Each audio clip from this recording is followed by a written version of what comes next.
my silly video stopped on me, and I don't even know when. I wasn't looking at it. Maybe okay. Hopefully the picture will get us back on track. So this is a little potential current loop that's embedded in this field. What if I increase the into the boardedness of it? Which way will it make things flow? Well, isn't that the same in a sense as moving it into the field when it went this way? So if it's increasing, it's going to go this way because I'm sort of mapping the situation onto the easier to understand one. I could think like, well, if it were moving into the field, I'd pull out my right hand and do my little stuff with it and get the direction. Well, it's not moving now, but the effect's the same. It's still increasing the into the boardedness.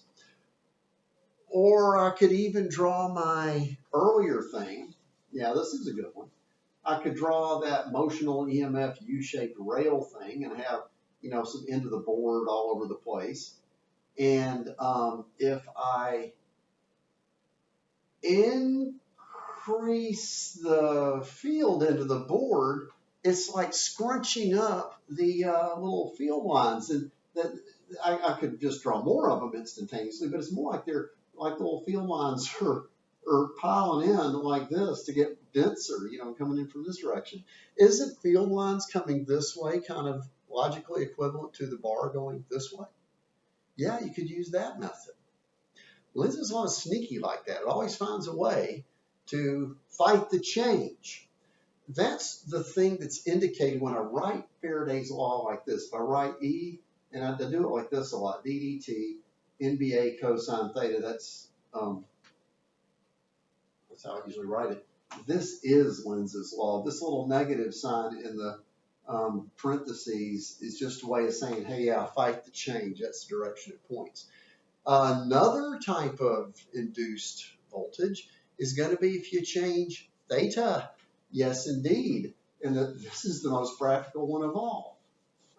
You could have, it's kind of hard to draw, but if I drew like a rectangular thing like this, it is free to spin around an axis. Like maybe I can,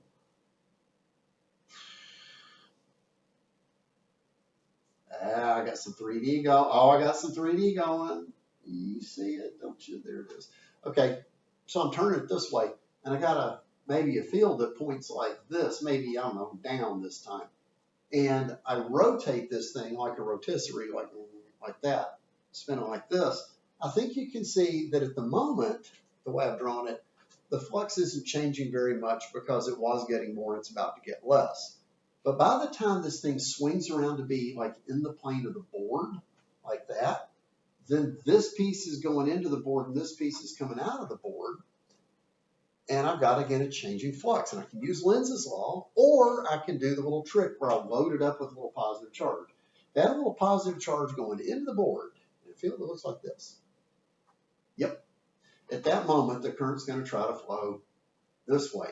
But I think you can see that as it turns around, pretty soon, I mean, this is when you have the fastest rate of change. It's going to be a sinusoidal thing. But when it gets around to like flat in the plane of the board back here, it won't have any rate of change and there won't be any voltage. And then it's going to reverse polarity. It's going to sinusoidally change. Oh, yeah? Well, what's the EMF going to be? That's easy. It's ddt of NBA cosine theta. You probably do have a bunch of loops. I don't know, bunches of them. And then you have a magnetic field that you're probably not changing. You ain't changing the area of that. But you are changing the theta. So you ddt cosine omega t. See, I'm making it as a function of time. You got an angular frequency there. What happens when you take the derivative of that? You know what happens. Out pops an omega. And you get like negative NBA omega sine omega t. It's an alternating, sinusoidally varying current or voltage producing a current. And look what it's proportional to. It's proportional to the number of loops you got. It's proportional to the magnetic field. It's proportional to the area. And it's proportional to omega. So look what you do to make lots of volts. You wrap up a whole bunch of wire. You put it in a strong magnetic field. You make the loop kind of big if you can, and you spin it as fast as you can, and you are seriously generating some electricity now. Now, there are other things to be said in this chapter. Yeah, I talked about Lenz's law. Oh, yeah, I've got like things where I increase the, I'm going to show one more, just one. Kind of like this one. Dang it, I don't think I brought the thing home. I can look in the box that's under here. Maybe I did, I don't know. In any case, what if I had a magnet and had a big strong north pole here and there's a south pole down here, and big magnetic field lines come sprouting out of it, and they look like that? What if I have a ring like that? And I don't know if I'm holding it or what I'm doing. Maybe I'm holding it there for the timing. What if I suddenly crank up that field, make it stronger and stronger and stronger? Put yourself in a ring's place. It'd be a good little current loop of wire. And always obey Lenz's law. What you going to do? What you going to do when this flux through you rapidly increases? You don't want it to increase. So what can you do? There are actually several things you could do. To make the flux, to try to avoid this increasing flux is your ultimate goal. What could you do? Probably the most obvious thing is run away. If you could go up, because you see, if the field's getting stronger, you're piling in more and more field lines. And if you want the same density field lines you had before, you need to go up here where the field lines are more spread out anyway. This is a neat thing.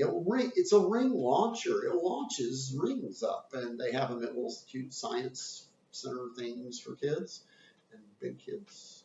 And I've got one at school that I might have brought home. I'll have to look for it. I don't remember if I did or not. I'll look for it. That's one thing it could do. Another thing it could do is the ring could simply shrink. Or maybe it couldn't because it's rigid. But if it's elastic somehow, made of some weird elastic metal, maybe it'll just shrink on you. Or it has a hard time deciding at first, but it's a very unstable thing. What if it ever leaned a little bit to one side? Do you see that another way to decrease the area and the number of field lines going through would be to flip like that? So when you do this, it'd be very unstable with respect to the orientation, because if it ever got the idea to flip, you'd find that's really fun. It would also probably mostly run away, try to compress itself. And you can actually make this make sense with the whole argument. You can imagine a little positive charge planted in here, and you can have the field increase, which is like moving field lines this way, which is like moving that way. Then it starts to move, and once it starts to move, it gets forces on it, and the forces, interestingly, point this way. See them simultaneously trying to crush it and launch it up. It's neat. Anyway, so there actually are a couple of other things that is worth maybe one more video before we're all done with that.